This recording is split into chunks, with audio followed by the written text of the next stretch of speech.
drive and you got to keep them in your warp and your tempo in them, you start seeing them fall, become zombies. So and then you start pounding inside zone, getting 5 yards of pop. Yep, it's Next easy. thing you know, it's a touchdown. Those are just gimmies, you know what I mean? So again, I say 95% more athletic. Here we go. I think, you already assumed I'm talking about you. I mean, what does that say about you? I wasn't gonna say anything, but I think you can understand that. You're talking about pounding defensive linemen on the interior in these run. I'm not even going to acknowledge that. What's going on, folks? We are launching the Retain the Roar campaign here at State Media in partnership with Happy Valley United. This is extremely important to me personally and the entire program moving forward. I came to Penn State in some of the darkest times. I deeply care about this university and this football program. That is why I'm done talking. I'm going to lead by example, and I'm working to pull a bunch of other lettermen together to get behind this campaign. It is integral for us to participate in NIL, and not only participate, but dominate to match the expectations that we all have for this program. We're in it to win championships, so let's put our money where our mouth is. I'm taking the first step. I hope that you all follow me. Our goal is to raise $500,000 to close this spring transfer portal cycle and ensure that we retain the roar.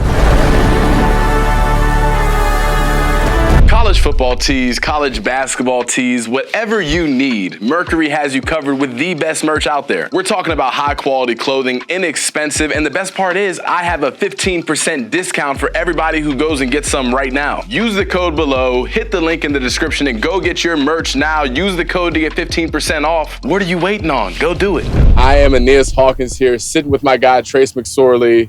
Blessed to be joined by my guy, Nick Dawkins, co-host of the Lions Den. Nick, before we even get into it, man, how are things going?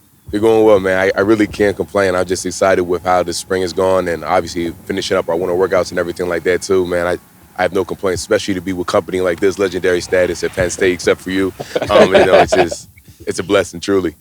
I want to ask you just off the rip, new offensive coordinator this year, what one thing has stood out about him and his role in the offense that's allowed you guys to succeed? Yeah, explosion, man. We have a lot of creativity going in the playbook and a lot of stuff that is normal for us, like especially from the offensive line standpoint. But when you look at like the receivers and the trims and the motions and everything that's going on in the backfield, it's going to be real complex and really hard to understand for some defensive schemes. So when you can add that element and make the defense think when we're playing fast, you create explosive opportunities. Yeah, so you were talking about you got a lot of shifts in motion. That's something that everyone's kind of said with this new system that Coach K has brought in. From your perspective as a center, how much do you kind of try and key into the shifts in motion so that you can kind of try and stay a step ahead of what the defense might be doing, how they might adjust with their alignment? Oh, man, yeah. So especially when they motion, you know that sometimes the motion will bring a linebacker into the box, and that might change an ID for us. Also, timing up the snap. When they bring a motion, sometimes the snap might be timed up a little differently. And I always try to jump the snap a little bit because, that's my advantage naturally. Got to. Every offensive lineman has to do that, right? You have to, especially I'm in front of everybody, so I lose a couple, some feet, some inches of time that I could get to the D tackle. So I try to time the snap. So whenever it's like a motion I hear in the huddle, I'm like, all right, maybe there might be an ID change here, or maybe I have to time the snap a little differently. Yeah.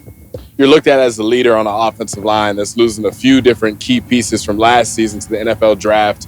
What are you doing as the centerpiece, literally, of that group to lift up the entire group's performance? The biggest thing for me probably just being vocal and living right. No one wants to listen to somebody who's not doing what they're supposed to do, handling their business consistently in the facility, stretching, getting your body right, and just handling all my business off the field. So the biggest key is just living the culture, living the standard, communicating to my guys, giving positive reinforcement for the young guys that are doing good things like Egan Boyer and Cooper Cousins and such like that. But again, just being vocal and providing motivation and discipline to my guys on the offensive line, and more specifically, just the offensive unit. I want to ask you about your relationship with Drew. That quarterback-center relationship is a little special. You spend a lot of time together. Yeah. A lot of close proximity to each other, especially when that snap's coming. Yeah. So how's the relationship with you and Drew, and how have you guys evolved that through this spring? Yeah, Drewby's my guy, man. He's just such a positive guy, and he's a guy that really lives through Penn State. He's a Penn State guy, and I have just so much respect for him. And when someone handles himself like that, you just want to be around him. So we kick it after practice. We get extra snaps and we get extra work in. We'll crunch the tape down together, and it's just, you get better being around him. And you can say that so much about so many guys on the offense, but Drew's just a beacon for the offense. He's a natural leader too. He got a lot of charisma. People don't know that. They just think he's like a babyface guy that smiles all the time, but he's got a lot of charisma and he's a natural leader. As the defensive guy in this panel right now, I got to ask you, is there a guy up front or in that front seven that's really impressed you throughout spring ball? Yeah, Zane Durant. Zane Durant, Tony Rojas. Those two guys have brought it this spring.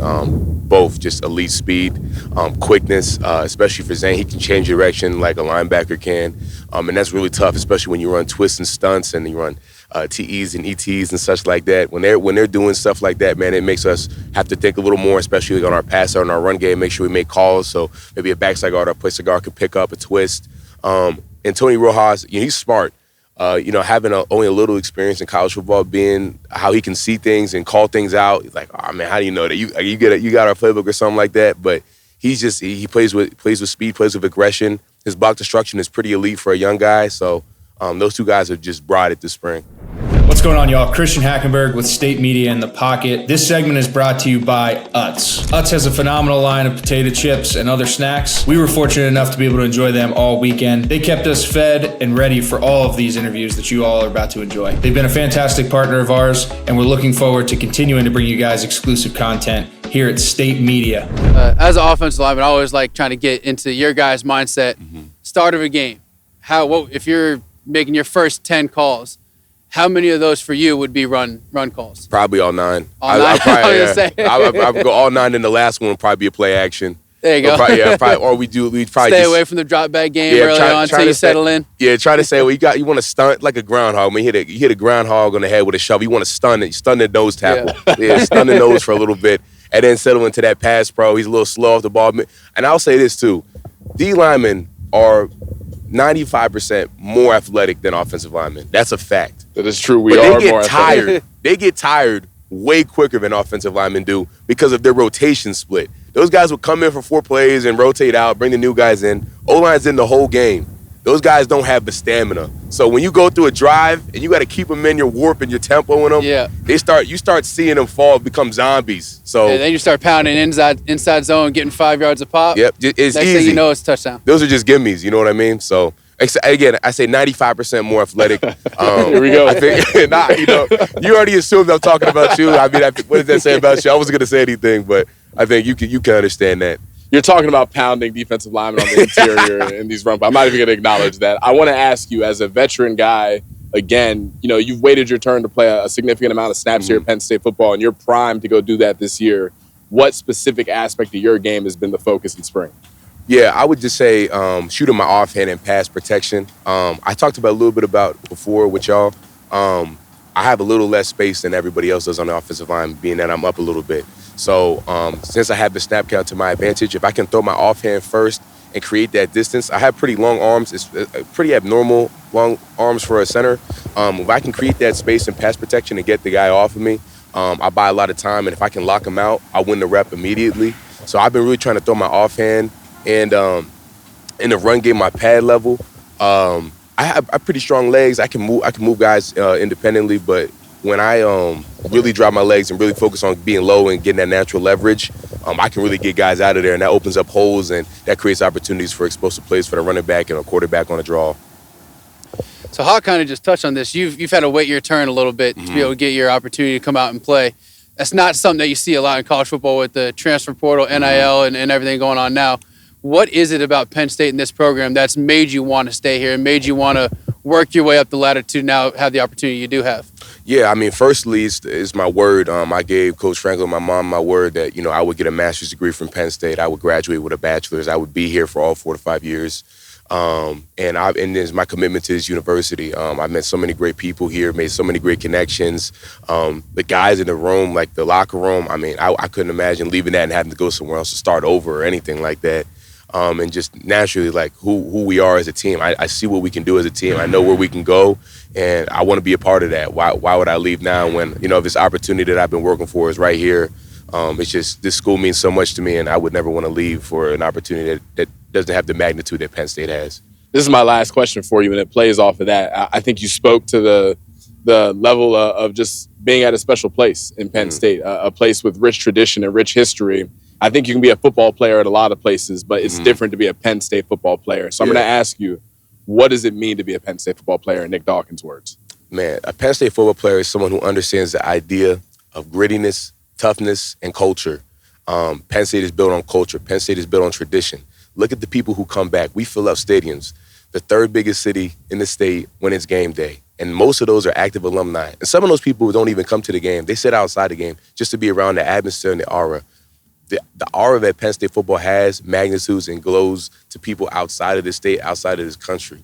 And when you have a natural gravitational pull to a program like that, it's encapsulating and you want to immerse yourself within it. So when you understand the toughness, the grittiness that was built as the Farmers High School going to Pennsylvania State University, the transition, the development of these people, and then you understand the actual culture that we built here that's been here for so long, you're a Penn State football player. You're a Penn State football man. Nick, thank you for your time, brother. Appreciate it. Appreciate y'all. Yeah, appreciate you, man.